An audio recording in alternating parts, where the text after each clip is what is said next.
Whopper. We'll call him the Southern Group. Eastern Group is 50 east of Whopper. Eastern Group now turning Cold Angel. Understand, cleared to kill. Leader, past the line now. One, cleared kill, cleared kill.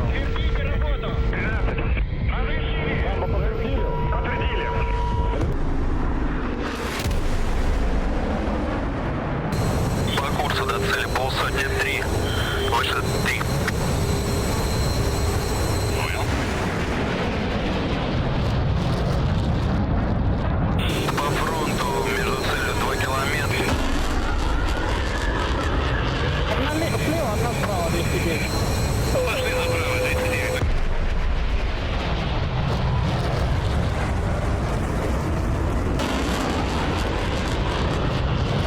Наблюдаю, работаю по ней. 10 наблюдаешь? Нет?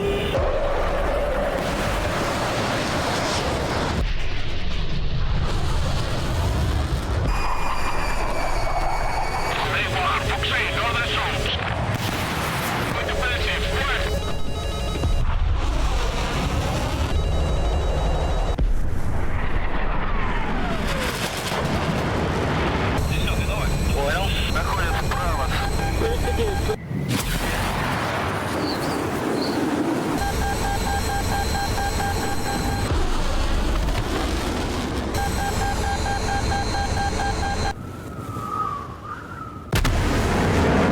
Иду за баром второй. Уходите влево, 78.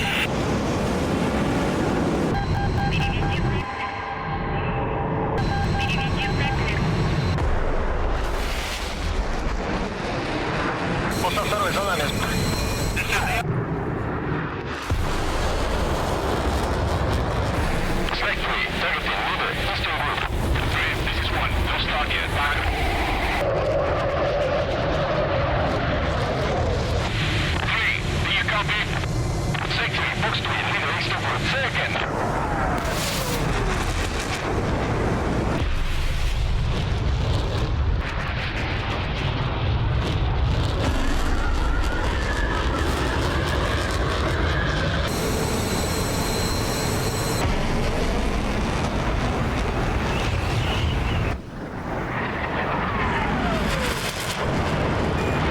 Работаю по верхнему. Давай, выхожу вправо.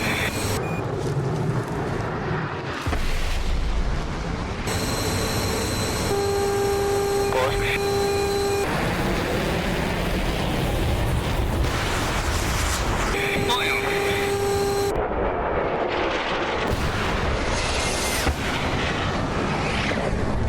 Пошел второй, за нами давай. Огонь, огонь! Понял.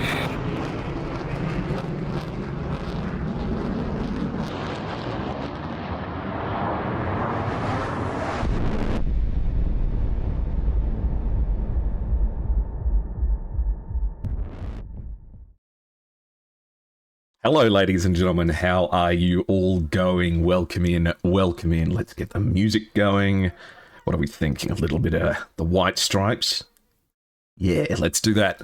All right, time for me to do the only important thing that I need to do, which is roll the dice. Make sure you guys can see it. Cool. 3, 2, 1, and that is map number 3. And the Dawgs picked heads, which is 1 on a 2-sided dice.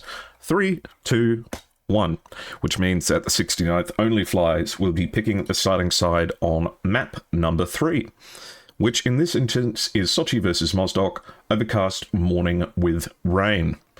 So the weather will be affected today. Interesting. Okay, let me just get the mission loaded, and we can get ourselves looking at the 179th Dawgs and the 69th OnlyFlys. And I need to turn down the music. Give me a second. Cool. Everything looks good. How are you guys going on this Saturday? Hello, Night Assassin, Sir Tex, Helilop, Tectitinium, Night Rose. Good to see you. Good to see you. I hope you're all doing very well, and I'll communicate that.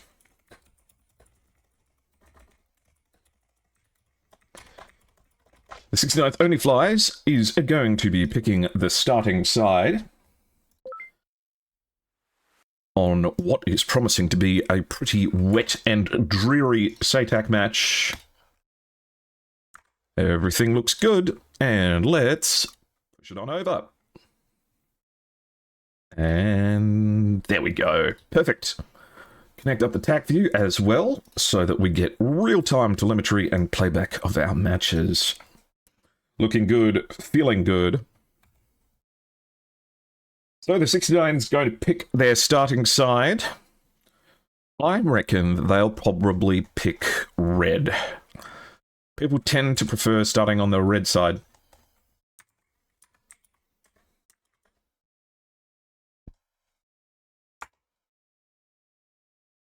Better with good tunes playing? That's good. Hey, Carshell, how are you? You're doing amazing, Night Rose. That's good. I'm glad to hear it.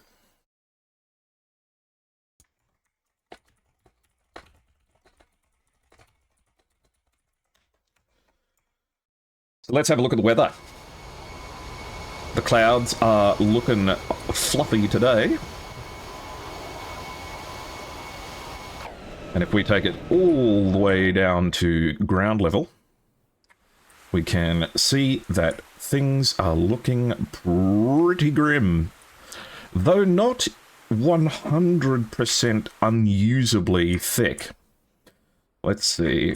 How are the mountainous regions looking down here in the south? Okay, so the top layers of clouds exceed the tops of the mountains, but some of the valleys are just totally packed with cloud.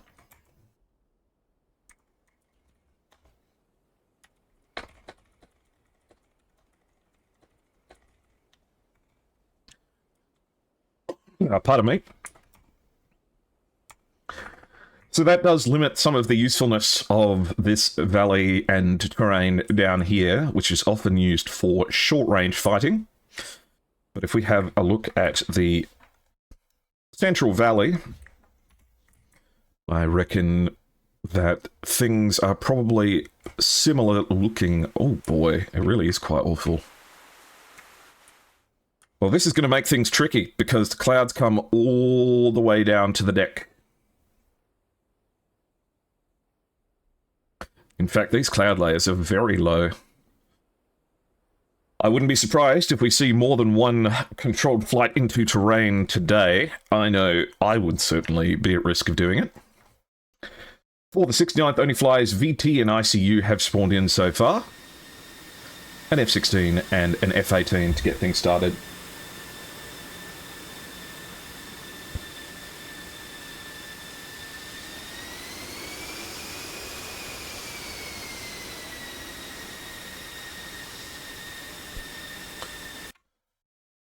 Connor joins the 69th. Meanwhile, on the blue side, for the 179th Dawgs, we have Luigi, Hate to Lose, Razor, Cert, Teabag, and Bad Karma.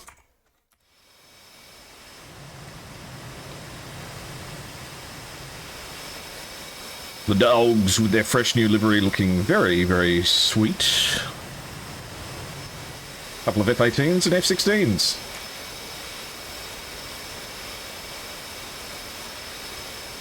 I can find you a SATAC schedule, Odyssey.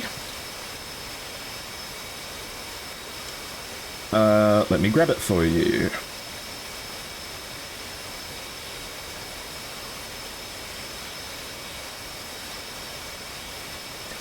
There you go. Oh, Technotinium gave it for you before it beat me to it. Alright.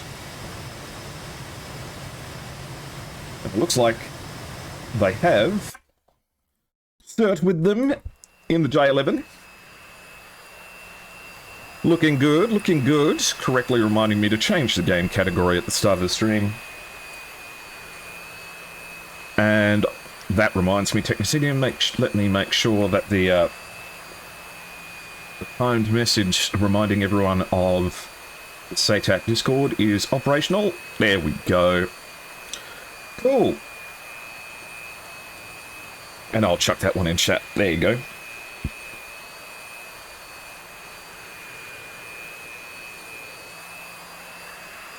What happened to 15E?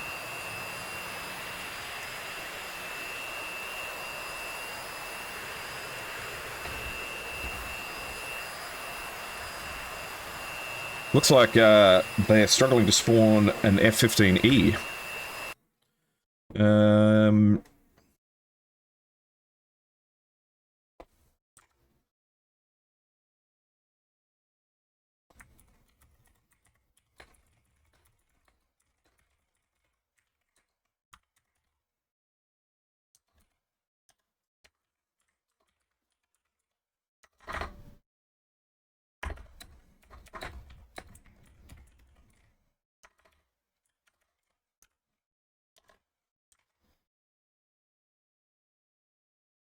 Okay.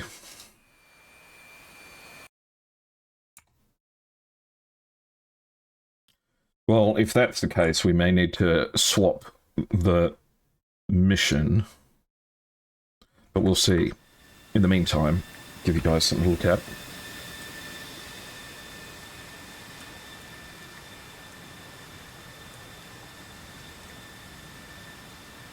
Because it would be nice to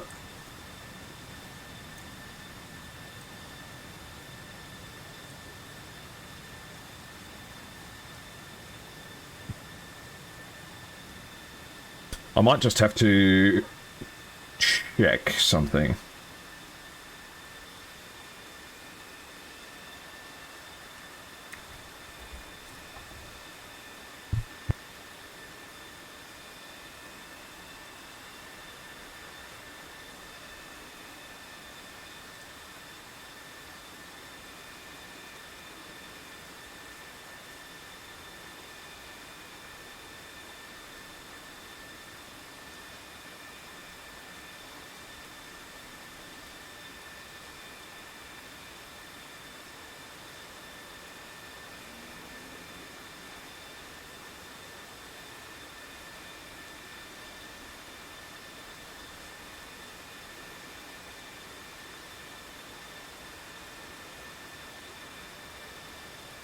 Looks like the teams are missing access to the F-15E at the moment, so just in the background we're taking a quick look behind the scenes to make sure that everything's hunky-dory.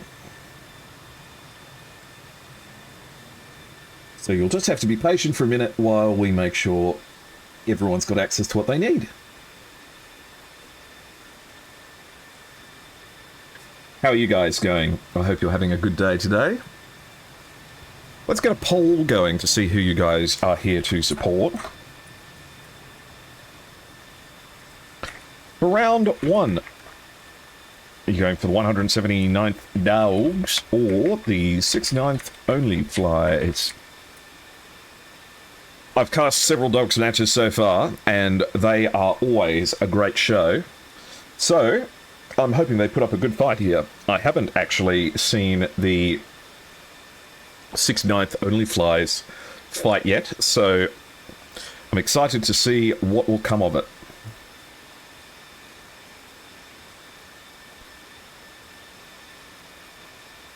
Okay, looks like we're going to re-roll the mission. So,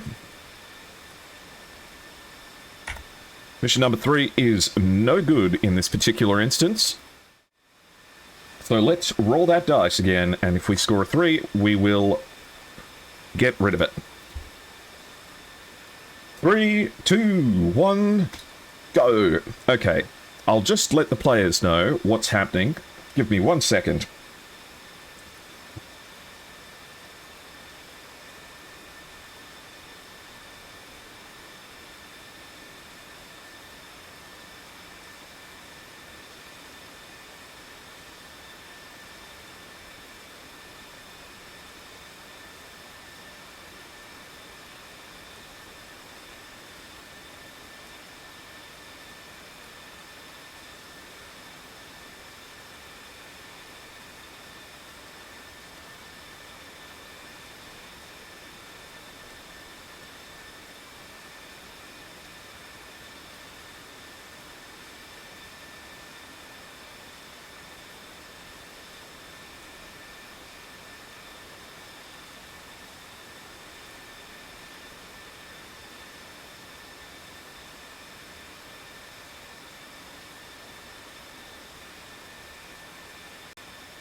Why the restart? It appears that the mission files for that particular mission are lacking an F-15E. So, we're just restarting the map. There we go.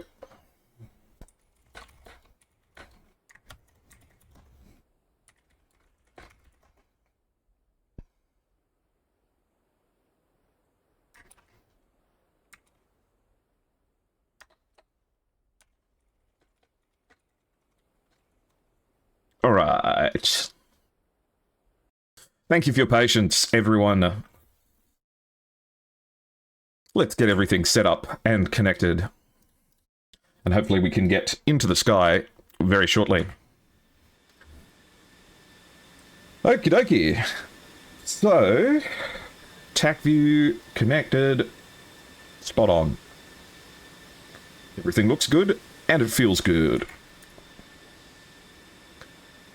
For the 69th OnlyFlys, we have Kaori, ICU, Connor VT,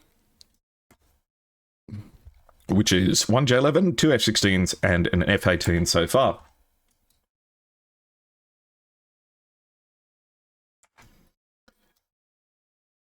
Oh. Careful, Luigi. For the Dawgs, we have Cert, Hate to Lose, Razor, Teabag, and Bad Karma, along with Luigi. They're bringing a J11, 3 F-16s, and 2 F-18s. Hey, Bad Babs. Hey, B-Cert. Bees, how you going? Someone's actually using the F-15E? Hopefully. You just splurged on the F-14? Oh no, Mad Fly Penguin. Oh no. I hope you guys are all doing very well. Welcome in, welcome in. Yes, we did have to do a quick restart just because we had a troublesome mission file, but that's okay.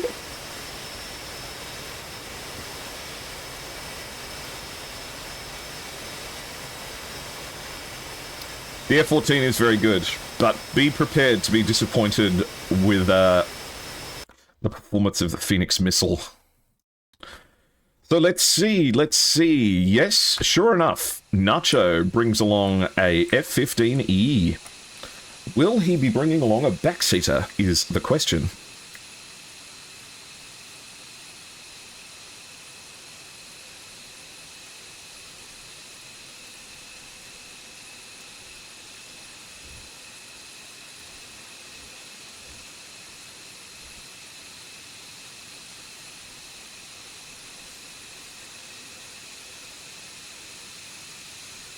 Hey Blue, how are you?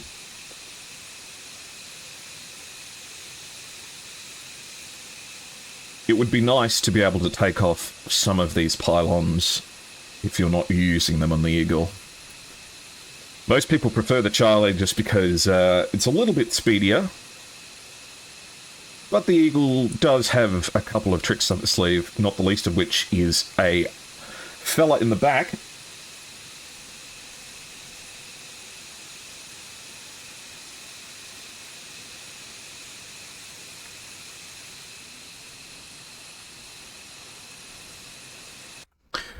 So Nacho is in the F-15E. Let's just check if he's got a backseater. Looks like he's just by himself at the moment. But maybe he'll get someone to come and join in. So we have ICU, Connor, VT, Kaori, Pornhud, and Nacho. All in all, it's 3 F-16s, an F-18, an F-15E, and a J-11. You're revising for a math exam? Ooh, good luck.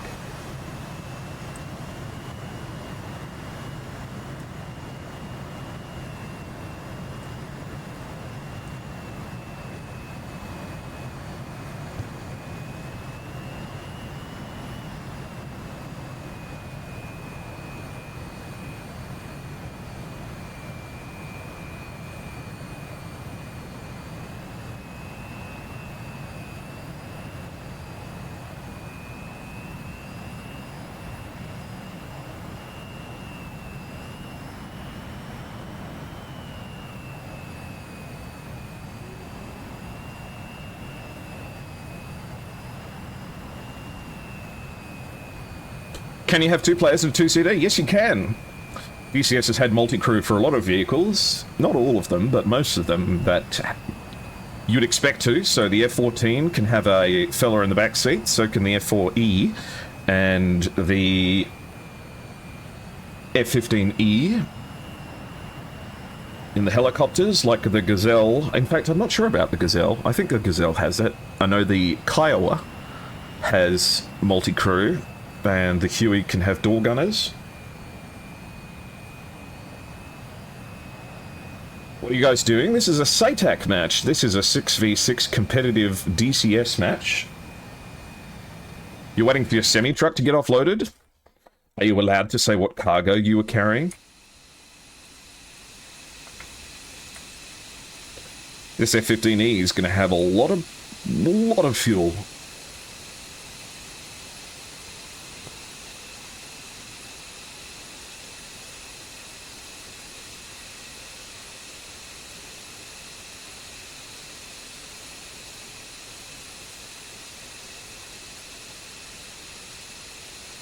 Yes, the Mirage F1 does have the multi-crew variant, the F1BE, which is especially interesting because it's a trainer.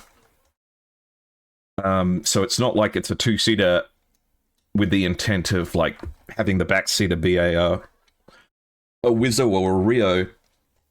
It's a training aircraft that uses a very cool system for transmitting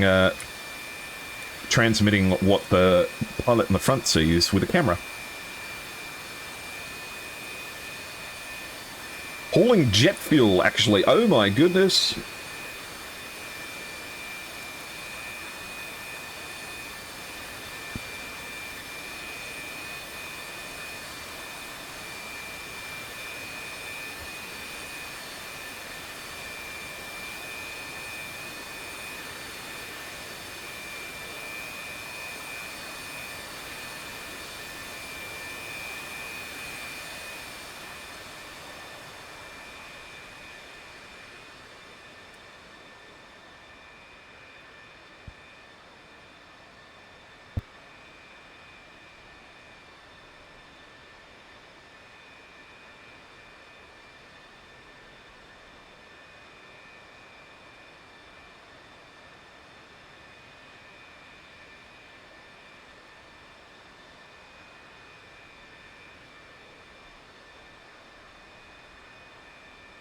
You're the kind of guy that turns around when a truck passes and you look at the truck.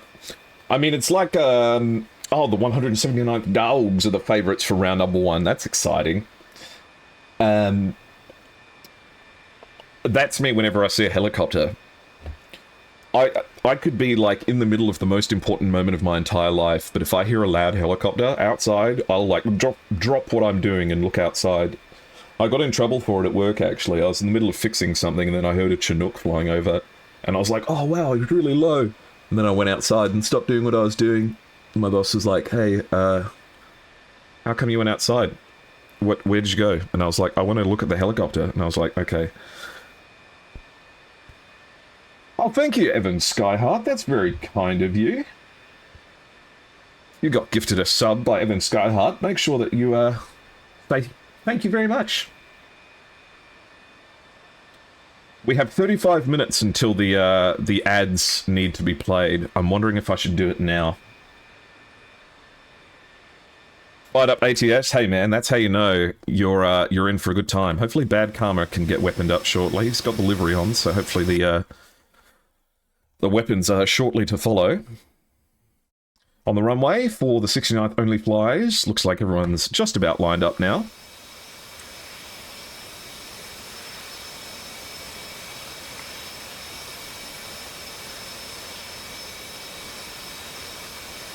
Thank you, Evan Skyheart. That's very nice of you. I really appreciate that.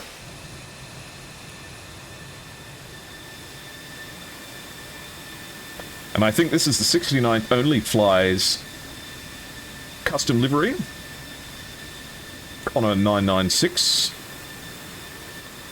with Asuka Langley coming along for the ride.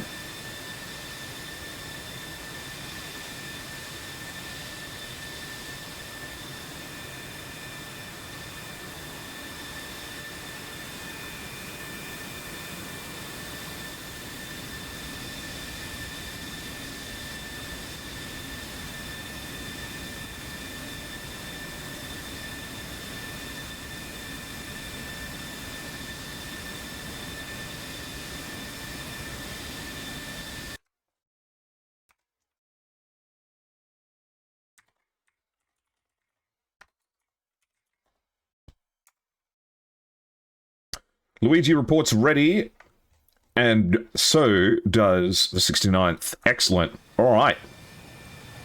Both teams ready. Get set. 10, 9, 8, 7, 6, 5, 4, 3, 2, 1. Go, go, go. Jordan actually. Oh. And Cert leads the way for the Dawgs, heading down the runway in the J11.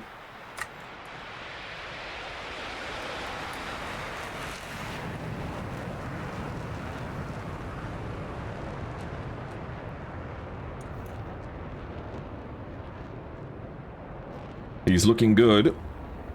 Ooh, be careful. I do that in the SU-25 all the time. If I had $1 for every time I took off in the SU-25 with a really heavy weapon load and then lifted my flaps a little bit too early and then suddenly lost all my lift and fell out of the sky. It's happened more than once. Has anyone had a chance to try the new Cold War Germany map? I got to have a fly around on it on Friday, and it is gorgeous. It would be interesting to see a SATAC match on Cold War Germany because it's so flat. It is so flat.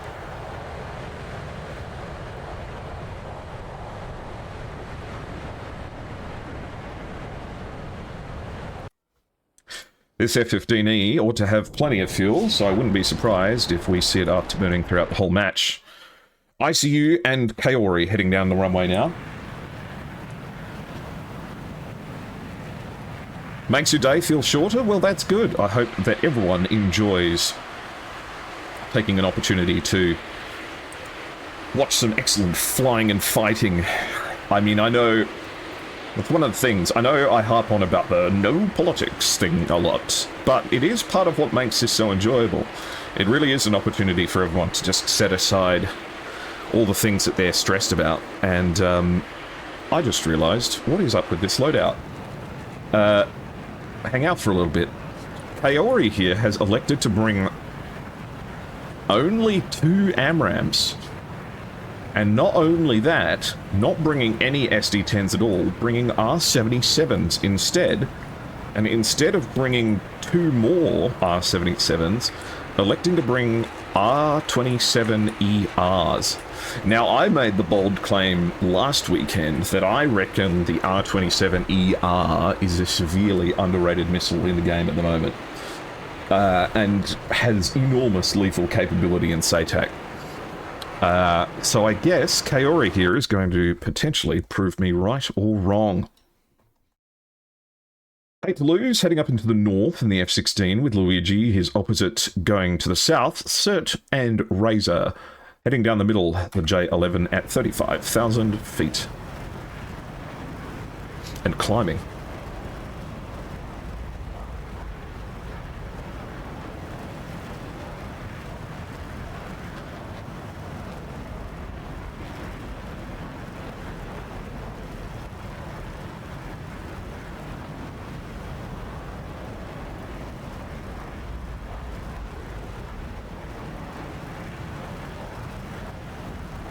Russian missiles look almost the same to you? What do you mean? Look, we can see exactly what they are. Let's have a look. Russian missiles 101. So this one on the wingtip is the R-73, identifiable by the fact that it has these itty-bitty little wingy thingies on the front and a thrust vectoring engine on the back, and it's shorter than the others. This is an R-27ET, which means it's infrared guided, and it looks like an R-27 like all other R-27s with these great big fins on the sides, but it has a rounded orange tip, or red tip. This is an SD-10, identifiable by the fact that it looks like a sparrow with red stripes on it. Because I think it is a sparrow derivative, or at least shares some design characteristics. Then you can see here that this is also an R-27, but it has a white pointy tip. That means it's radar guided, not infrared guided. So you can see infrared, and this one radar guided. And then there's the R-77, which I always think kind of looks like a spaceship, because it's got these little portholes on the side. I think reminds me of one of those Virgin Galactic spaceships, and it has grid fins on the back like a SpaceX rocket.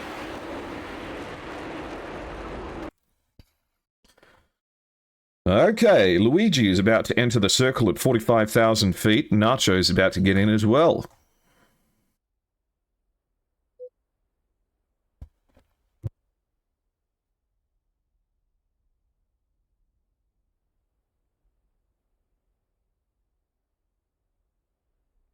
Alright. Blue takes control of the battle area, but in any moment now, we're going to see red make their way in as well. The R-77 does look really cool. Yeah, it's not a hugely popular missile for DCS players. I think it and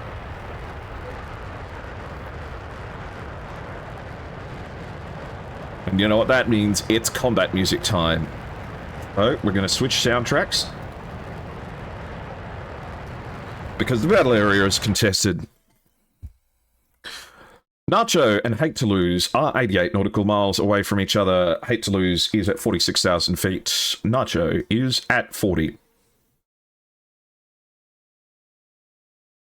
Hate to Lose is pushing hard here after burning his guts out.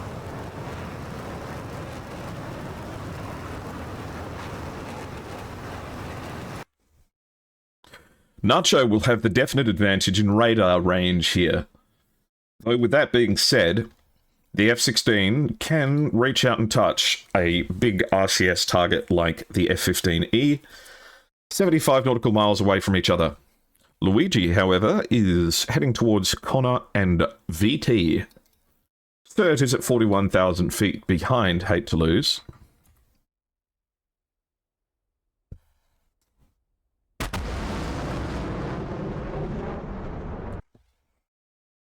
Nacho's climbing up to 47,000 feet and prepares to make the first shot of the match. The 120 comes off the rails and is heading on its long journey. The AIM-120 from Nacho fired in Hate to Lose's direction with 52 nautical miles to cover. And can we all take a moment to appreciate just how well I managed to sync up that bit of commentary with the music?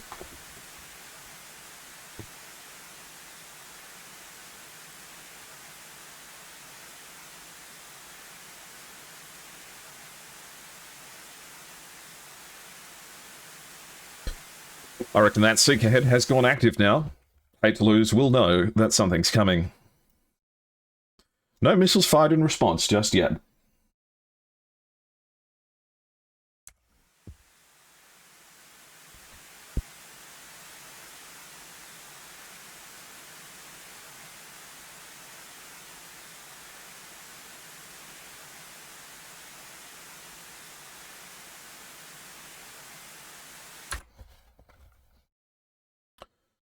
The AIM-120 is on its journey. CERT fires an SD-10 now. The SD-10 rockets up, passes over the top of Hate to Lose, who you can see just underneath over the cloud right there.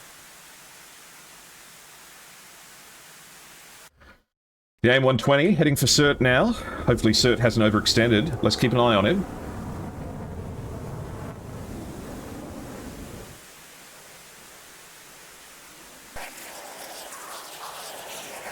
Looks like the seeker head has lost him, as CERT gets away. Nacho now going to have to defend against the missiles coming in return. Hate to Lose appears to have shot at Nacho or Connor. 30 nautical miles of separation. Pornhud is up here in the north, not doing much with anyone. Manuel, Teabag, and Bad Karma in the F-18s make their way into the circle. Reinforcements have arrived. Sparrows on the wingtips for Teabag. Connor here Now going to have to defend against an incoming 120.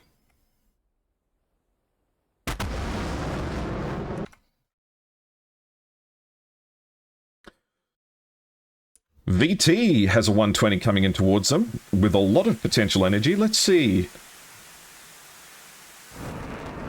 This might be the first one. Impact. VT gets splashed by Hate to Lose in a long-range shot. Hate to Lose managing to charge down the center and get some hits in.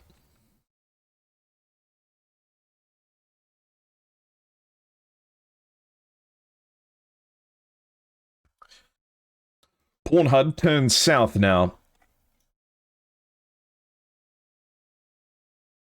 One AIM 120 launched already, passing 55,000 feet.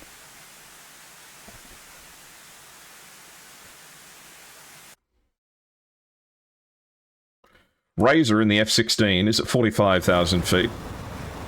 So we'll have to be careful if that AIM 120 is heading for them, because at that kind of altitude, it will not slow down enthusiastically.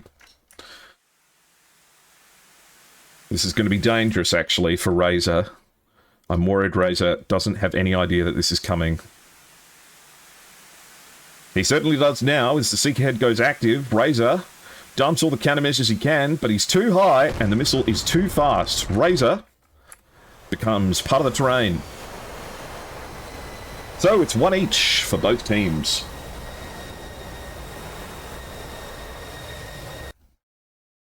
Caught out at a little bit too high in altitude. Nacho getting chased down by a 120. Fortunately, it's very slow. The Dawgs Hornets are still continuing on their route, undisturbed. So Razor gets taken down by Pornhub.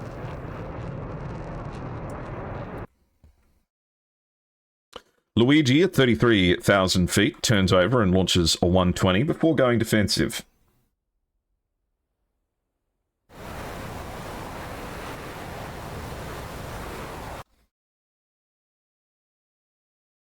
The first of Kaori's R-77s have been launched. Rather, R-27, correction. Of course, the R-27, active radar homing, so if the radar lock is broken, then it is no bingo. Cert here in the J-11, not far away from ICU.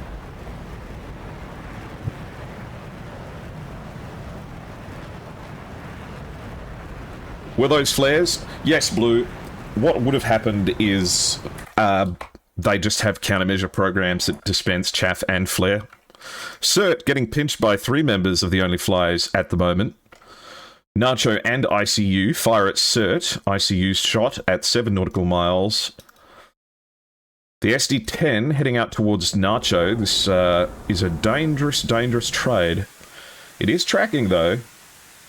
Let's see if Nacho gets away from it. I reckon that SD-10 is too slow now, and low. Cert has got these AIM-120s all the way down to the deck and shouldn't have too much trouble dealing with them. As the Seeker head brakes. The missile does not have enough pace to catch up with the F-15E, which I can't find for some reason, but you can hear it. No bingo.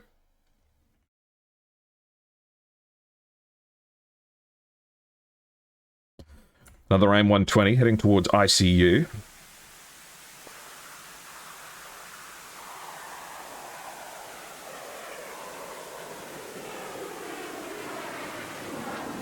Once it starts trying to climb back up to altitude after chasing someone down to altitude, the missile's pretty much always trashed. The long-awaited F-18s have arrived, fresh and ready for battle.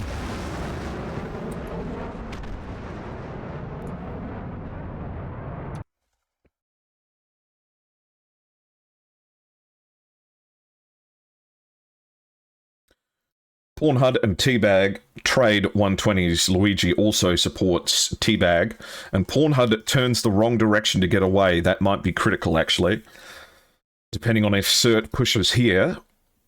Cert, with a good opportunity to push now. Viper is going to have to defend against the M120s coming out now.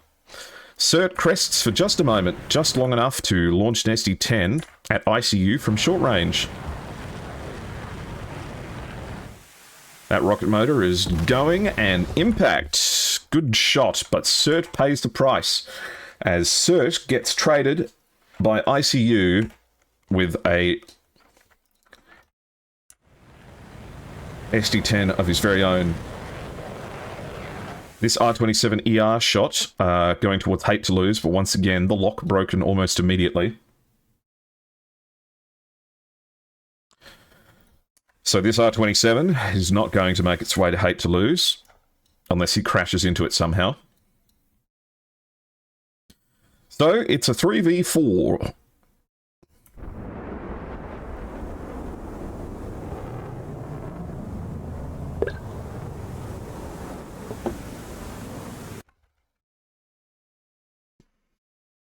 Luigi is 50 nautical miles away from Kaori. Pornhud and Hate to Lose are a beam of each other. Hate to Lose, I feel like, has found Pornhud faster, but he's only got AIM 9Ms.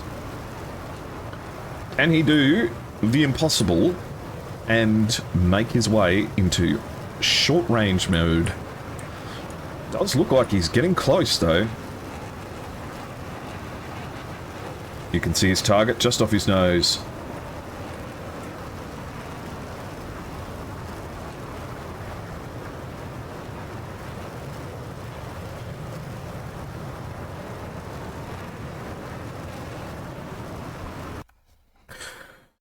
To Lose trying to catch up to Pornhud, but Kaori and Nacho are coming here to potentially deal with him. Kaori fires off a missile at Pornhud, who has launched a 9 of their own. Gets splashed, but it's not a huge loss. The AIM 9s both launched at Pornhud have been trashed by countermeasures. No bingo, but fortunately that F-16 had fired off all of its missile AIM 120s. Luigi is down AIM 9Ms as well now, and is crossing into close range with Nacho. Fires off the AIM 9M at Nacho. No countermeasures coming out. Impact. The right wing comes off for Nacho, and the F-15E is trashed. An R27 coming towards Bad Karma. It's an infrared shot. It impacts. It goes straight down his nose. It's... Jeez. Didn't even know that that R27 ET was coming out. Pornhud fires a 120 now at the already dead F-18, which is most certainly going down Bad Karma. Luigi is still alive with one AIM 9 left. Dawgs, Teabag, is bristling with missiles. Teabag has all of the tools he needs to win this match.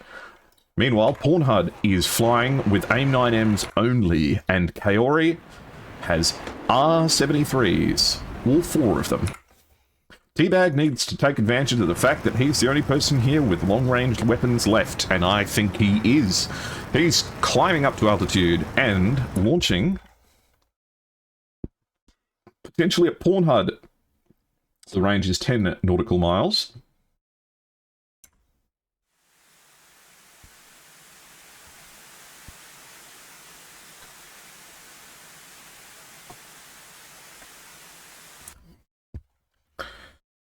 Luigi is only 5 nautical miles away from Kaori and even closer to Pornhud at 4 nautical miles.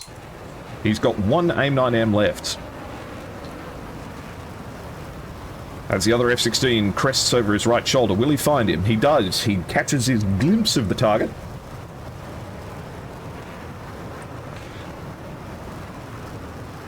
These two F-16s in full afterburner pulling after each other. Luigi's got one AIM 9M to try and make this work.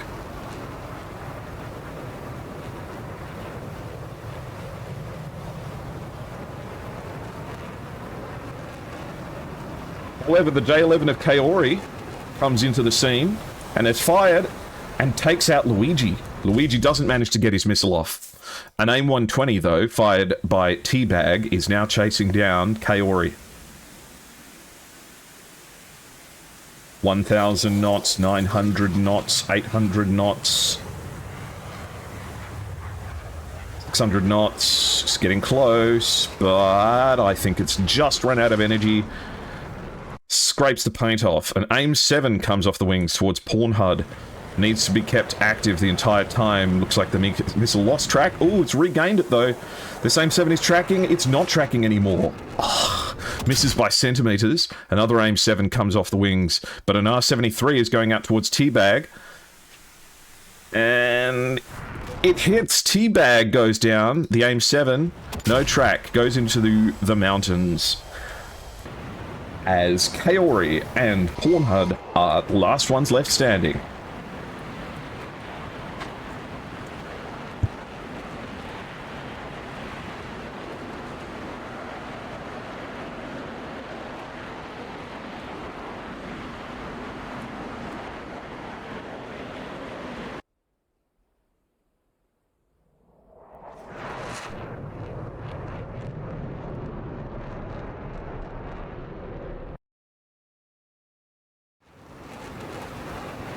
So, well-fought match.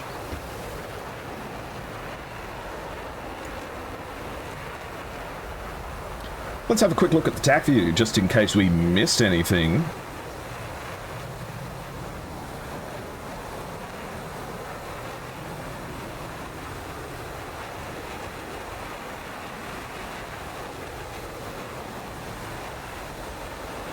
Apologies, just give me one sec.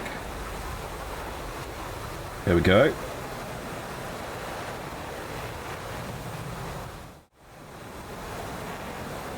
Asuka, I know. Asuka Langley. The good luck charm. So, Razor, the first one to go down for the Dawgs. Just getting caught out a little bit too high in the sky here, but check out this shot from Pornhud. Pornhud at 30 nautical miles launches towards Razor. This AIM-120 goes all the way up to 58,000 feet, and just look at how slowly it drops speed. Mach 2.8, 2.7, 2.8, 2.75, 2.73. It's so fast up high. Hey Aeronautica, how you going? It was fun watching you play Sam Simulator the other day. This is where notching gets tricky when you're high up in the air, because obviously he is basically going for the notch here, but the missile's so close that he's actually contrasting a lot with it. No amount of countermeasures will save you there.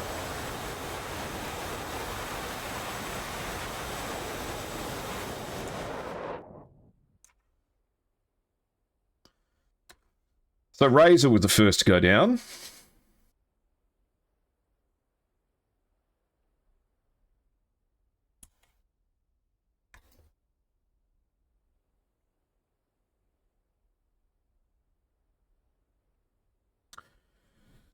Hate to Lose's run was very good here. Almost managing to get Pornhud. Kaori coming in just in time for the assist, though. The R-27 ET giving no warning of its inevitable approach. Takes out Hate to Lose. The AIM-9s both go for the countermeasures.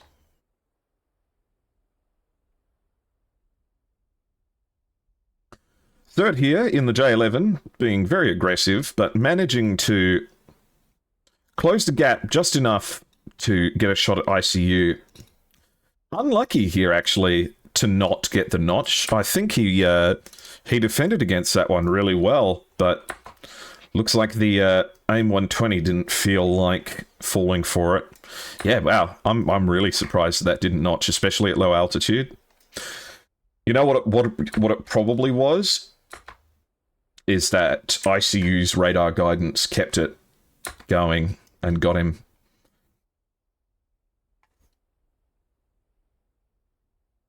What's a Rasa Ayangi? It was very exciting to see Bad Karma and Teabag arrive, especially Teabag being bristling with missiles. Luigi doing a great job to take out Nacho here, down to AIM-9s, but not going to let that stop them. The F-15E didn't even know it was coming, I think. But Luigi gets caught out. This is a situation where R77s are actually really good. At short ranges like this, when they'll be in boost the whole time, look, it speeds all the way up to Mach 3.05. You're just not going to get away from it. Not even going to stand a chance. And then Teabag, with everything to lose, gets unlucky with this aim 7 that very, very, very nearly made it to Pawn HUD. I think his radar lost him, reacquired him, lost him, reacquired him, and just overshot him by a little bit. Though, for this R73 to have had not gone for those countermeasures is astonishing to me. I have never known R73s to be this flare resistant. So Teabag getting very unlucky to have that one connect. That aim 7, had it kept its guidance, would have definitely splashed Kaori. So, a bit of bad luck for the 179th Dawgs, I think.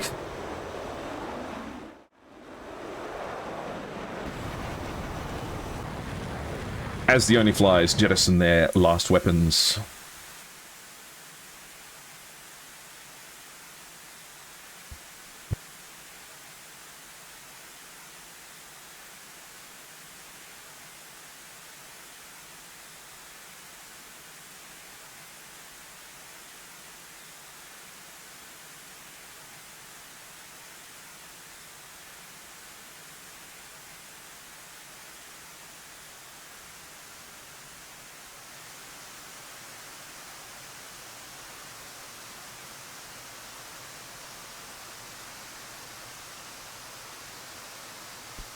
Oh, hello, aim 9.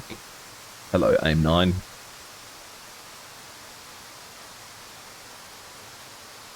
You see, I was betting on this one, but no, you see, his buddies come along and messed everything up. Oh! And down they go.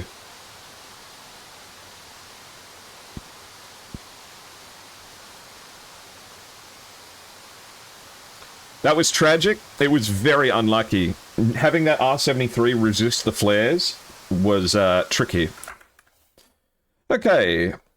Kaori is making their way downtown now.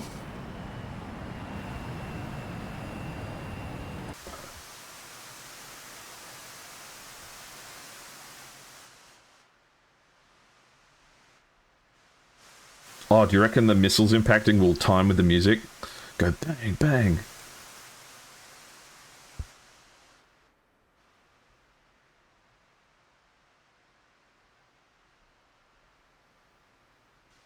Oh. Okay, Kaori's heading downtown. Let's catch a ride.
That's an interesting point, Anira.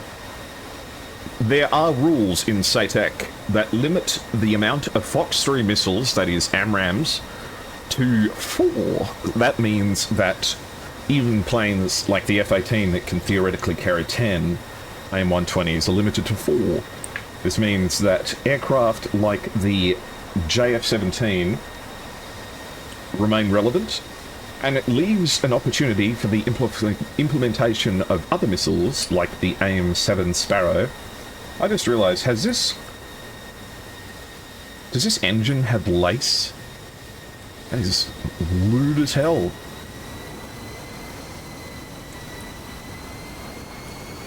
So, the option to bring some Sparrows or leave them behind to reduce drag is a problem that every F-18 pilot in SATAC has to struggle with. For the F-16s, it's usually not a hard choice just to bring 2 more AIM-9Ms.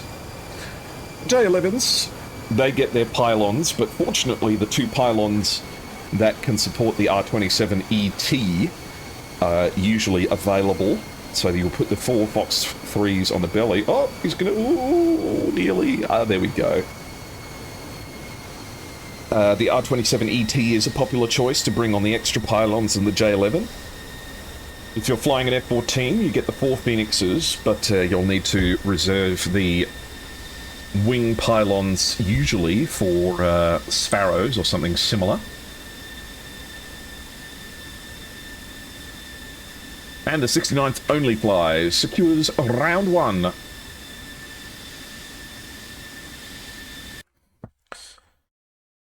I realised that Kaori landed in the other direction at the same time. Alright guys, well, it's not round 3, it's round 2 that we're approaching now. So, time to stand up, get yourself a drink, but not before you hear a quick word from our friends over at Masterarm. They're a good bunch of people, and this competition would not be possible without them. So, from Masterarm... Running a dedicated DCS server can be complex, time-consuming, and expensive. And after all that effort, you still might not get the smooth, seamless experience you're looking for. That's why virtual pilots and virtual squadrons choose Masterarm as a ready-for-immediate-use solution and for peak efficiency.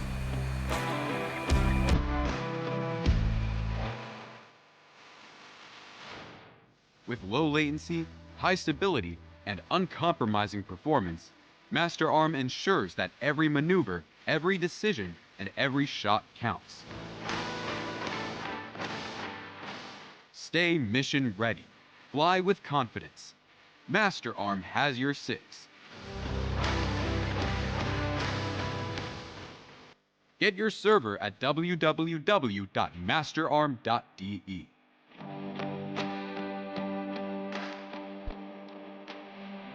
And thank you very much, Masterarm. Now, I have to run some ads on Twitch so that you won't get hit by any during the match. You can avoid these by subscribing, or alternatively, you can get Twitch Turbo or any number of other things. So, we'll take a break while we set ourselves up for round 2. We'll be back shortly.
Welcome back, guys, to round number 2.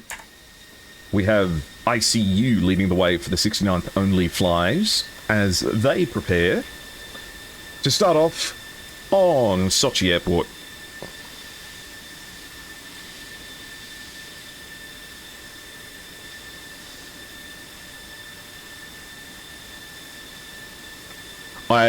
It's one of the things that I really like about certain aircraft is the gun port. I think the F-16's gun port looks really cool. I wish there was a little bit more detail on the Vulcan, though, because it does look a little bit scuffy. The other one that does look really good is the F-15E's Vulcan. Let's see, if they got one. Are they bringing one this time? No, they're not. Oh, shame, shame. Actually, there are some F-15Es over on... This is how well I know these maps. There's some F-15s over here. They have a really cool-looking Vulcan gun sticking out just over the right-hand side. And when I got to see an F-15E in real life, I reached up to go and, like, stick my finger in one of the barrels, and the pilot told me not to do that. So... bummer.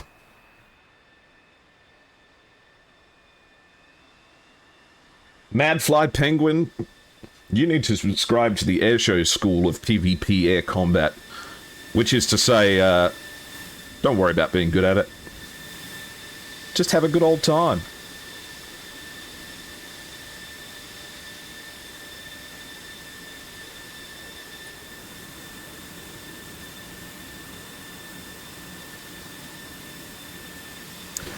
I find the Huey to be a little bit underpowered because the helicopter I've spent most time flying in is the Hind, and the Hind lets you get away with a lot of stuff. Well, the Hind lets you get away with a lot of stuff right up until it doesn't, and then you pitch up insanely hard, and then your rotor snaps off.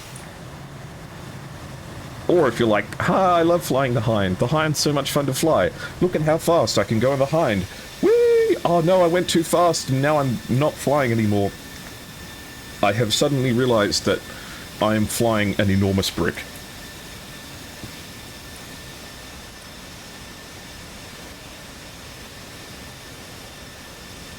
I was flying the Hind the other day with some friends, and I was doing a rocket strike on a convoy. And there was some small arms fire, 7.62 guns coming along. And I heard tum tum tum tum tum tum tum tum. And I was, yeah, they're like, you're getting shot at, Airshow, you're taking damage. And I'm like, yeah, no, it's fine, it's small arms fire. Rifle caliber bullets, the Hind can get shot at with all day.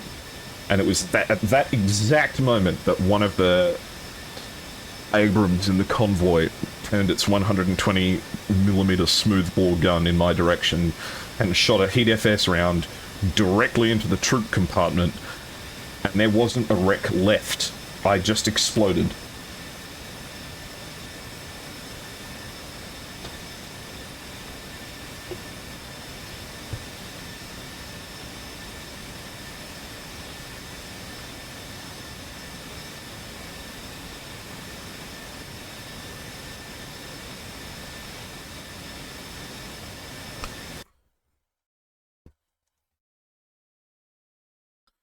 So, for the 69th OnlyFlys, we have Connor, Kaori, ICU, Pornhub, Nacho, and VT, 2 F-18s, 3 F-16s, and Kaori's J-11.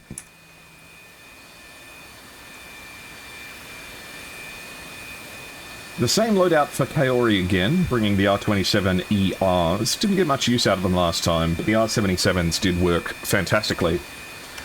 Okay, Luigi, reports ready.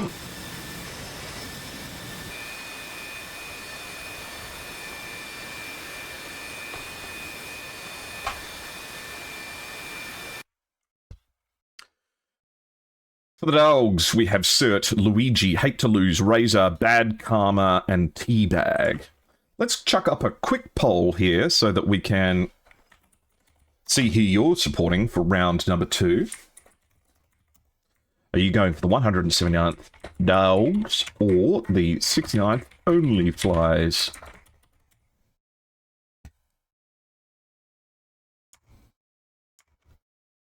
Cert leads the way in the J11.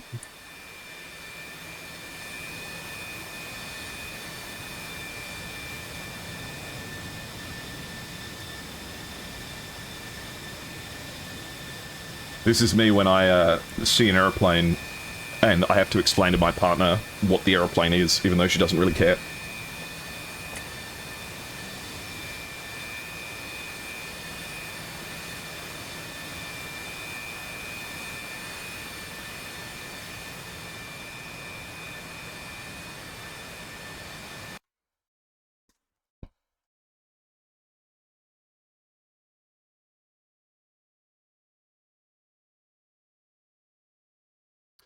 Okay, Nacho and VT are at the front in their F-18s.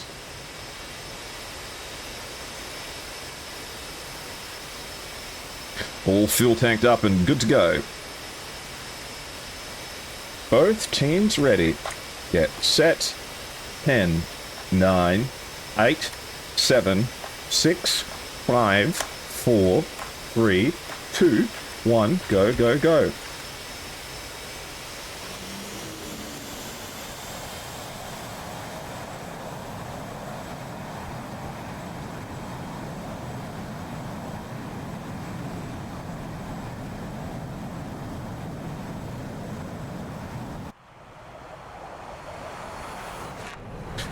The F-18s lead the way for the 69th OnlyFlys as they take off and head down the runway. Third in the J11 is leading for the Dawgs as the two F-16s follow along behind. Whoops, that's not what I meant to do. Never mind.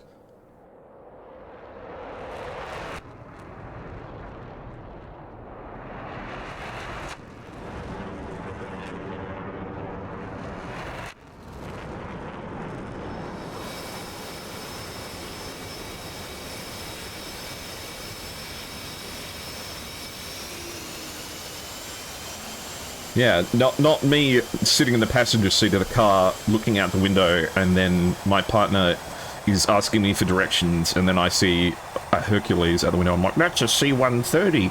It's in Royal Air Force colours. I wonder where they're going. Just let me pull out the app on my phone and now we can... Oh, look, it's interesting. That took off from Lakenheath. Do you know where Lakenheath is? It's north of here. I wonder where he's going. I'm like, yes, darling, that's fine. Oh, that is interesting. Really? No. Oh, really? I was like, okay. Teabag in the Hornet is the last to take off for the Dawgs.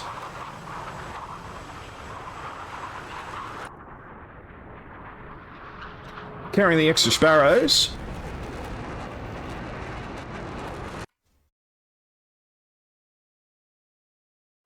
VT and Nacho climbing up in the F-18s, heavily laden with fuel at the moment, so they won't be the zippiest craft in the world. Even though it is a very cool looking plane. Let's check out everyone's loadouts. So, 4 AMRAAMs, 2 Sparrows for VT. 4 AMRAAMs, 2 Sparrows for Nacho. 2 R-27ERs, 2 R-27ETs, and 2 R-77s, along with 4 R-73s for Kaori. Luigi, 4 AMRAAMs, 2 AIM-9s. Teabag, 4 Sparrows, 4 AMRAAMs, and 2 Sidewinders. Razor, standard F-16 loadout. Hate to lose the standard F-16 loadout. And Cert with 4 SD-10s, 2 R-27ETs, and 4 R-73s.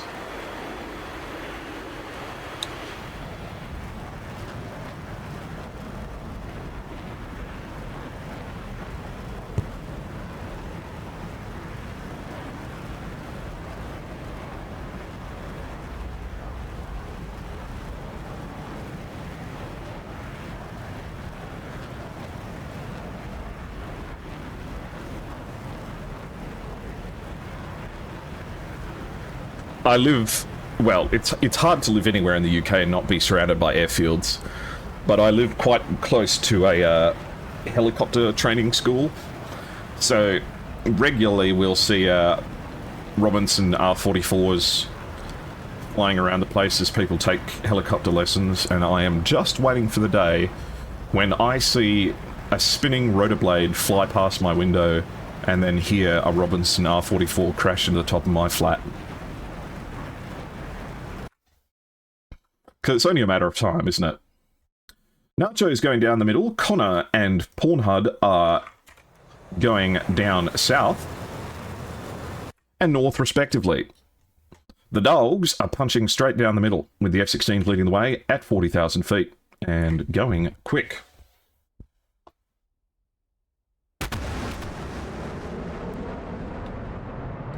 Jettisoning that fuel pod at Mach million. Someone down there is going to get a free canoe eventually.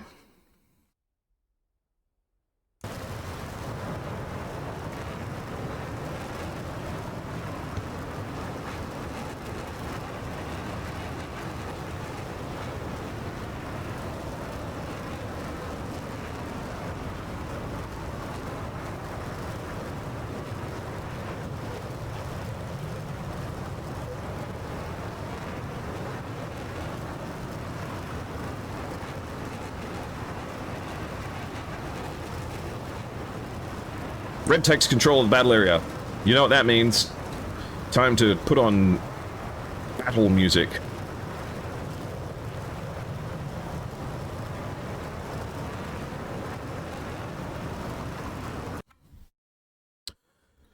The F-18s for the Dawgs are pairing up again. But I wonder if they'll wait as long as they did last time to join in on the battle.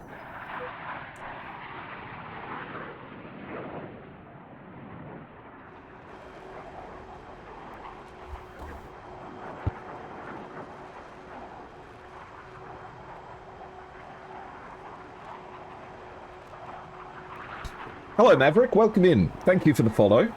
Is everything okay? Can I help you with something? Oh, it is round 2. Sorry. That's correct. Oh, I've messed up the round counter. That's why.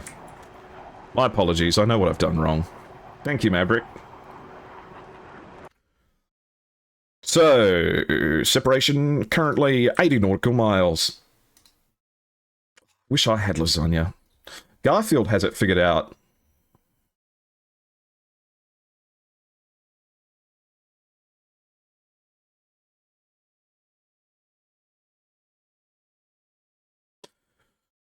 Nacho is 73 nautical miles away in the F-18.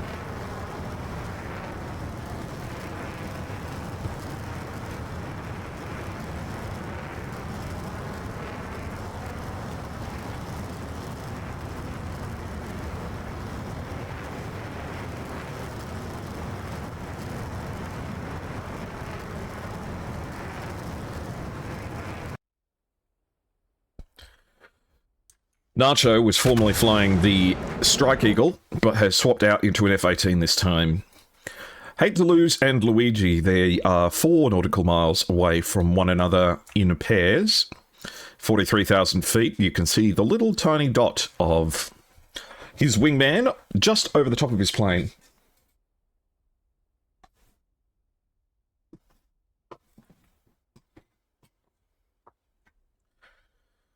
Luigi looks good.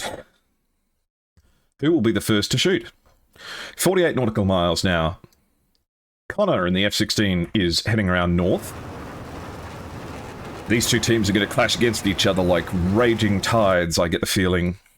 As Luigi loses the first missile of the match, this AIM-120, going up to 60,000 feet and travelling at 2,300 knots. Nacho has fired in return both missiles with about 40 nautical miles of distance to cover. Nacho might have actually fired at Razor up in the north. Razor getting caught out in the first round at slightly too high an altitude, so hopefully doesn't repeat that mistake twice. Certainly will have it fresh in his mind. Luigi's shot Doesn't seem to be tracking anyone. Actually, it does. Who might it be going for? Looks like the 69th OnlyFlys are the favourites for this round. This same 120 looks like it's going for VT, who is already dropping altitude and defending, will not have a hard time getting away from that missile kinematically. Razor fires a 120 and starts defending. Looks like contrail altitude today is about 38,000 feet.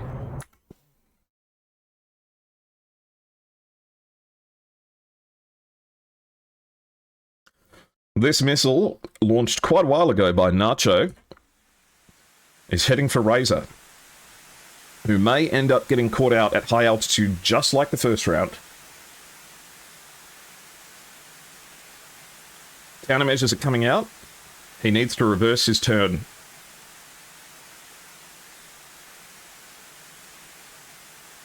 It's going to be close. Razor gets away with it on a razor's edge. How's that? Clever? Cert's got an AIM-120 coming for him. Getting away from it, though. Turning it into a very annoying noise on your radar warning receiver. Cert has a real talent for getting away from missiles. Looks like he's flying in formation with this 120.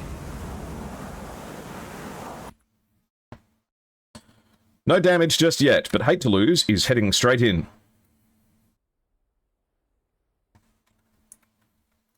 Hasn't fired just yet.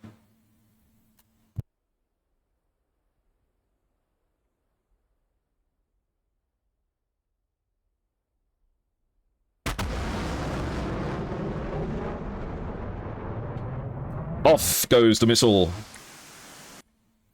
Let's see if we can find it. It looks like it's a 10 nautical mile shot against VT.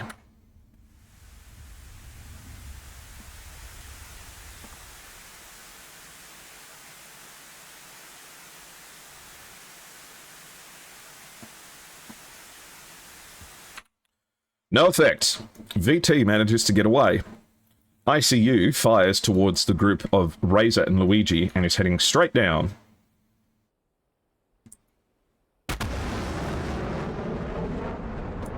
Defending hard and getting down into the muck. VT, I take back what I said about that 120, it may be deadlier than I thought.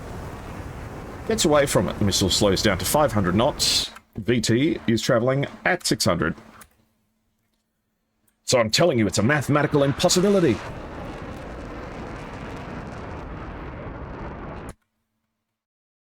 Hate to Lose pushes in. VT looking down the barrel at Razor and Cert. Going to have to defend against a missile that Razor just shot. That one's got 10 nautical miles to go. If Hate to Lose pushes towards VT now, may have an opportunity to pincer maneuver the two of them.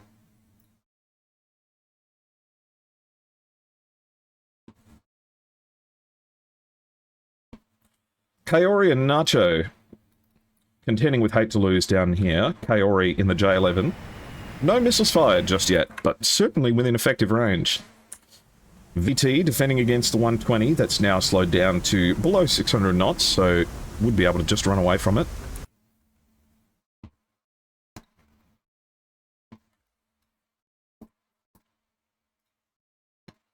Razor's pushing hard now.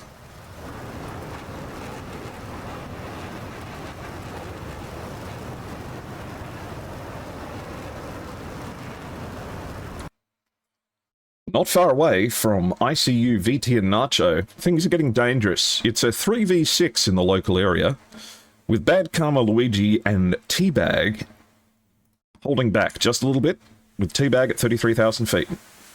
This AIM-120 going to have to be notched by the member of the Dawgs down here. It's going to be close. Very lucky.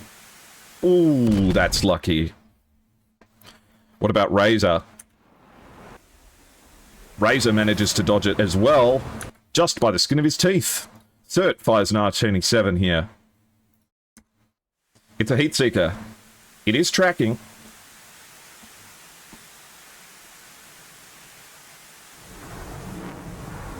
It's going to skim the terrain here. It's going to be close. Not going to get anything on the radar warning receiver from this. And it runs out of speed. No dice. Cert now has an R27 to deal with of his own. But this one is radar guided. Looks like the lock's been broken. Teabag moving in to support Cert. Connor manages to take down Bad Karma in the northern group. Hate to Lose fires a short-range AIM-120 towards VT. And it connects. VT goes down. But Hate to Lose has an R77 coming towards him. And it connects. Hate to Lose goes down. Traded. R27 heading towards Cert. It's infrared, so no warning. Misses by inches. It's a 4v5. VT the only one taken down so far by Hate to Lose, who ended up getting wasted in return. Missile comes off the rails. Pornhub giving it an enormous amount of manual loft. 2 missiles heading towards Cert now, one from the north, one from the south. The trick will be notching them both. Luigi fires an AIM-120 towards Pornhub, who's at 18,000 feet. And turning cold. Cert has 2 missiles to contend with. The one from the south is traveling at 800 knots. The one from the north is faster. Cert runs out of luck, gets splashed. It's a 3v5 now. 3v5, yes. Teabag is being chased down here by another AIM-120C. Gets away from it. What about Razor? Razor is turning away from this one. It's almost out of speed.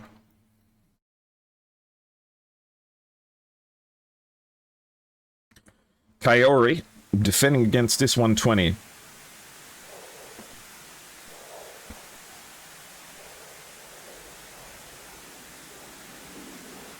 It's only traveling 600 knots, but it's close.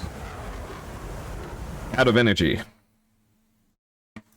AIM-120 is going in all directions, one fight at Luigi, but ICU is caught at 20,000 feet and has this missile coming in towards him, gets splashed, but Luigi gets taken out in return as his smoking wreck introduces itself to the terrain. Kaboom! ICU goes down. It's a 2v4. Razor fires a 120 towards Kaori. Kaori fires an R77 in return. The missile trails cross each other. The R77 going to have a hard time chasing down Razor here and introduces itself to the trees. This 120 also out of speed. Teabag, with plenty of weapons, is now facing down the barrel of multiple members of the 69th and has an AIM-9 coming in towards him. Got to be careful, Teabag. Needs to drop some countermeasures or something. Gets away from it just kinematically. An AIM-120 shot from Pornhub heading towards Razor.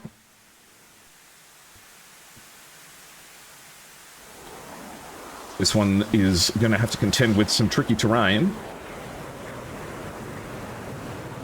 It's going to be very close. Overshoots the F-16 by centimeters, but Teabag gets taken down by Kaori in the meantime. Razor, with 2 AIM-9s, has to take down 4 aircraft. Has an AIM-120 going straight for him, as well as an AIM-7. The AIM-120 was all it took. As Razor goes down, let's check the status of everyone else. There are no 179 Dawgs pilots still flying. So, we will call the return to base as 69th OnlyFlys appear to have taken control of the match.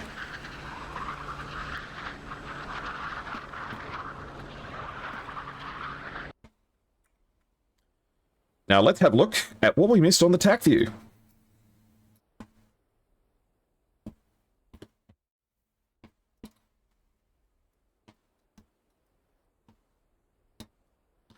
A good opening battle, I think. Both teams demonstrating some very good BVR techniques. Razor, fortunately, managing to not get splashed in the initial engagement here. Getting away from that 120C quite handily and ended up being the last player alive on his team. So had a good level of durability and staying power after enduring this first missile shot. A lot of countermeasures, though, spent on that one. Probably more than half of what he had.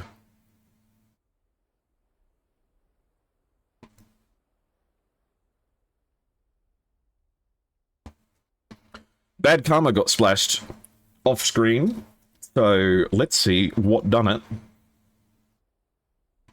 It was a long-range AIM 120 shot from Connor at 35 nautical miles. Apexing at 57,000 feet.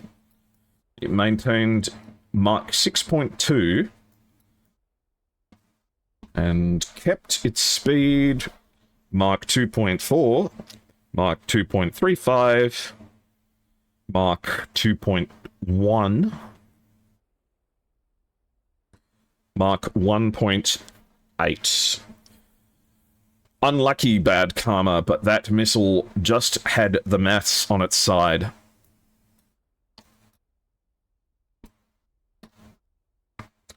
So, bad luck to Bad Karma.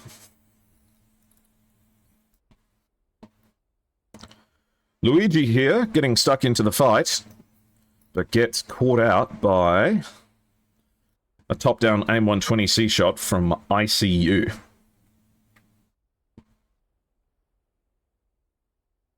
The more of a up-down angle that you can get on your 120C shots... Whoops, I've just dragged my playback controls off the screen. There we go. Yeah, up-down shots seem to be the most reliable way to hit things at the moment. ICU firing from a massive altitude advantage at 9 nautical miles. That one was all but guaranteed. But at the same time, Teabag manages to cover off his teammate very effectively. And take down ICU.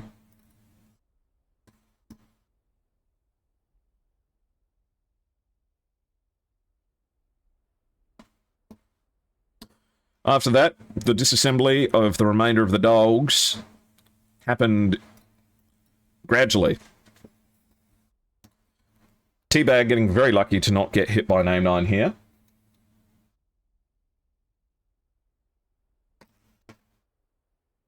But eventually coming a cropper of the R-27ET. So the long-range infrared missile for the J-11 feels the deal for Teabag. Unlucky, but that's the way the dice falls sometimes.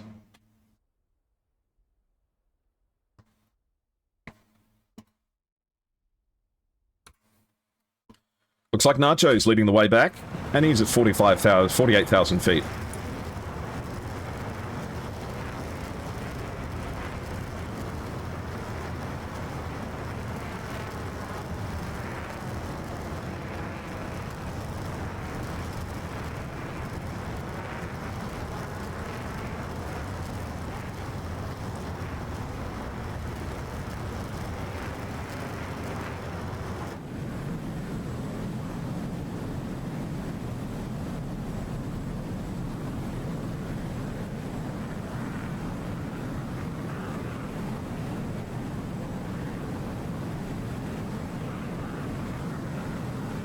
And there's Sochi Airfield, just on the right-hand side of the cockpit. One of the iconic airfields of SATAC. I almost feel like I want to, oh, pardon me, big stretch. I want to go and see the airfield in real life. They're like, hey, can I go and have a look at Sochi Airfield? Don't mind me, I just play flight simulators, and it's significant to me. To be perfectly honest, I think, I'd love to go to Tbilisi-Lachini Airport and then get really disappointed that there isn't, like, 60 Su-27s, 120 F-16s, like crashing into each other on the taxiway, random people just getting random things attached to airplanes.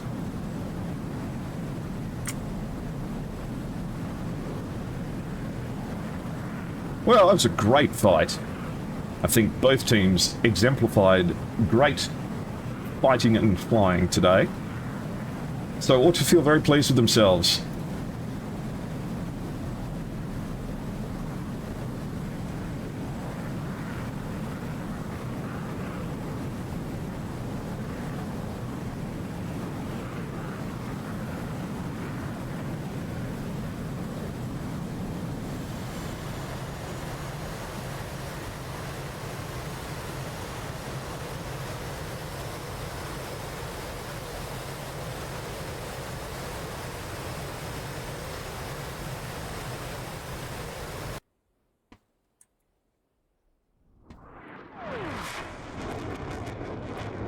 The 69th OnlyFlys is a Chinese team, and the Chinese are very disciplined and effective when it comes to DCS flying.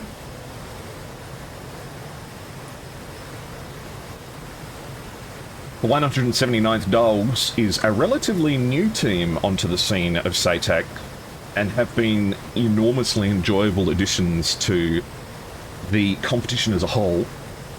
I remember casting their first match, which they won in some spectacular battles, and then in their second match, I got to cast that one too, and they made a very good showing of themselves against a veteran team, if I recall correctly. Let me just double check.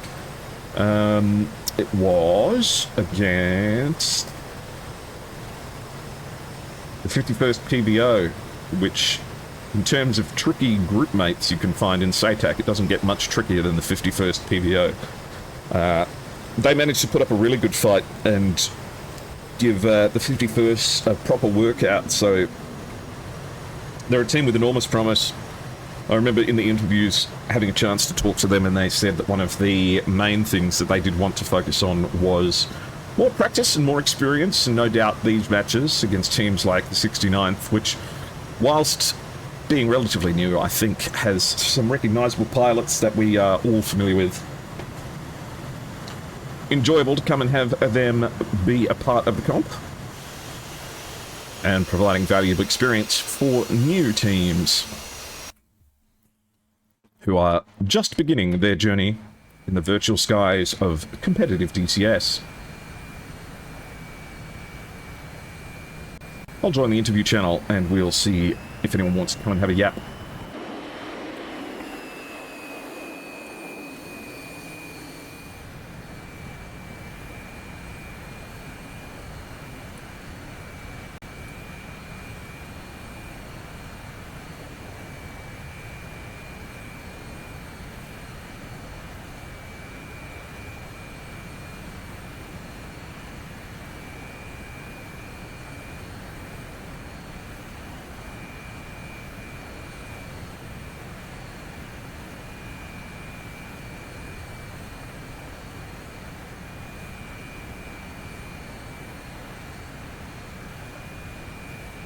Chat, if you were to fly in SATAC, what would you fly? In fact, how about this? If there was a SATAC but you could only bring helicopters, and there were also objectives to do, what helicopters would you bring? Hey. Hello, Luigi. How are you going? Welcome in. Luigi of the 179th Dawgs, along with Hate to Lose, here with us now. How are you guys going? Good, man. How you doing? I'm doing very well, thank you. Always a pleasure to watch the 179th Dawgs come and do a bit of flying. How have you guys been going since the last time we spoke? Everything, good. Could be better. And a struggle this, this match. And yeah, I guess they deserve the win. They did better. Now, when you say you struggled a bit this match, were there any things that you struggled with specifically? Yes. Ever since after the update, all the 16s, I don't know if everybody else having the same issue, but at least the 316 that we're flying today, we're having issues with our antenna elevation. It got to the point that it was a moment on the fight that my antenna elevation was only scanning between 2 and 7,000, and I was unable to move it up and down. Is that Was it happening to all of your F-16 pilots? I haven't flown the F-16 since It didn't happen. since the It update. didn't happen to me the whole time, but Not the whole time, but it Yeah. happens. Like it happens occasionally, and it's not a sorbet thing. I know it's something with the update because it's been having to a few people that I know ever since the update. Okay, and what's happening is the antenna elevation isn't scanning as wide as it should, and you can't control it. And you can control it. You cannot, increase range or decrease range or elevation up and down. You can do anything. It just doesn't follow any command. That is very strange. No, I hadn't heard about that, and I didn't know that had happened during this update. I wonder if the same thing happened to any of the 69th pilots. yeah, that's what Probably, probably. They had the Viper too. It probably went through something similar. Yeah, Because it wasn't just not here. It happened yesterday somewhere else too. absolutely. Beyond the technical difficulties, in terms of tactic and strategy, have you guys had a chance to get a bit of practice in between the matches, or... Yeah, yeah, this is go the ahead. thing. We tried the same tactic on both fronts, and I think we underperformed this time. That's honestly the the right answer. I don't think we underperformed. I just don't think we have enough experience doing it. I mean, this is literally No. our third match ever for SATAC, so I was just saying to the audience that that you guys are quite fresh and new to all of this, so you've had an interesting experience during the group stages, starting off with a win and then having to follow that up by flying against the 51st PVO and probably have quite a difficult match, and then the 69th OnlyFlys as well, being a experienced team from an experienced international team, so people you might not be familiar with, does make competitions like this hard, but of course it's all really, really good experience, and there is no real replacement for experience when it comes to being comfortable and knowing what to do in SATAC matches like this. Are you feeling that the more matches that you guys do, that the synergy and cooperation between the team is noticeably improving? yeah, it's the call outs are getting better. Like we're being more on the same page. Kind of knowing where everybody is. The more that we fly this, the better we're getting at being on the same page with each other. Making sure we're not shooting at the same person, wasting missiles, stuff like that. Absolutely. And covering each other off and knowing your ranges is always a tricky one as well. Some people appear to just be able to do it completely subconsciously, but it's never that easy. I think it's a very involved process of, as you say, experience. It'll just come to you naturally eventually and become muscle memory to know when to turn, when to commit, when to come back. You bring a interesting mix of planes. You have CERT coming in with the J11 and most of you guys in F-16s and F-18s. Is there any thought being put towards bringing out alternative aircraft or trying out different airframes? Or are you thinking that this is the way to go, it's just a case of practice? Well, I think it's a combination of both. Yeah. Of both. We definitely need to practice more. The thing with the 16 is great, but it's limited on the stuff that can carry. You know what I'm saying?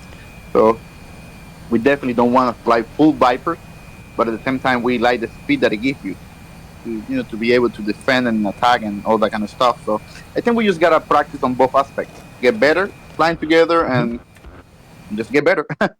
Absolutely, and it's funny how despite the fact that seems like an obvious thing to say, just get better is sometimes just what you need to do, and practice.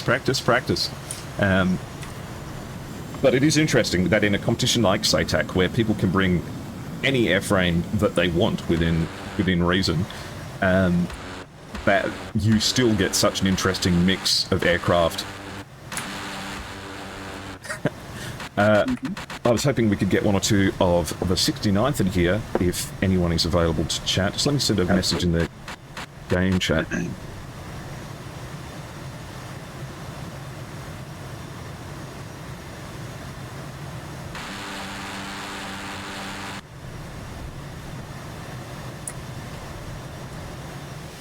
Have either of you guys, this is unrelated, have either of you guys tried the Cold War Germany map yet? No, I No. have. A couple of people have it in our squad, but I have not personally tried it. Oh, it's absolutely fantastic. Yeah, I was watching him stream it. It's a beautiful looking map. It is. It is. They look good on the Okay, I think we may not end up with anyone from the 69th coming to join us. So, thank you very much for coming and flying for us today. 179 dogs. Oh, here we go. We've got Kaori. I was a little bit too fast. Hello, Kaori. Can you hear us? Yes. Congratulations on the win. How is the 69th OnlyFlys feeling after that one? I'm sorry. How are you guys feeling after that match? Exhausted. Actually, it's been a hard fight. Yeah? What do you think was the hardest part? I think Luigi and his teammate did a great job against our F-16s. They are barely evade the missiles, and we lost energy. So it's been a hard fight actually. Yeah. Fantastic. And this is your second match in SATAC so far. 2 wins. It looks like you guys will be going up against some tricky teams, like the 51st PVO soon. How are you feeling about facing off against them? Not prepared. Actually, we are working hard on it. Yeah. Especially training. We need to build up ability to fight back against those high mark XT10s and especially ETs. Yeah. ETs, they're missiles that fly and check whether or not you're paying attention. They're so frightening. They can be defeated with one set of countermeasures, but if you don't know they're out there, they can catch you off guard, and it's the worst feeling when they just explode you out of nowhere. Absolutely. Yeah. Well done to the 69th, and I look forward to your matches to come. Yeah, thank you for flying for us today. Kaori, is there anything you'd like to say to the audience? Thank you all, and especially the streamer air show. We love your voice. Yeah, happy to see you I again. have the easiest job. Yeah. Well, thank you very much. Okay, thank you. All right, thank you, brother. And Luigi, and hate to lose, the same goes for you. If there's anything you'd like to say to the audience, I know that we've got some Dawgs fans here, and I count myself among them. So, any shout-outs you'd like to make, please go ahead. Just look forward to us next year. We'll definitely be back. Fantastic. Thank you so much, guys. All right, I'm going to wish you a very happy Easter and Saturday. Have a good evening. Yeah, you too. Have a nice day. All right, well, that's the end of it for today. Thank you, everyone, for coming along and enjoying another SATAC match with us. I hope that you all had a good time, and just to catch up on what else is happening this weekend. So, this afternoon, in about an hour's time, we will be having 81 Banana. We'll be casting the match of the evening. It'll be Red Star facing off against Nemesis. And then at the same time tomorrow, I'll be casting the 76th AF, which is a Chinese team, facing off against AIN, which is USA and international team. So I look forward to seeing you tomorrow and in Nemesis's stream. Thanks, guys, and have a very, very good evening. Happy Easter. I'll see you later.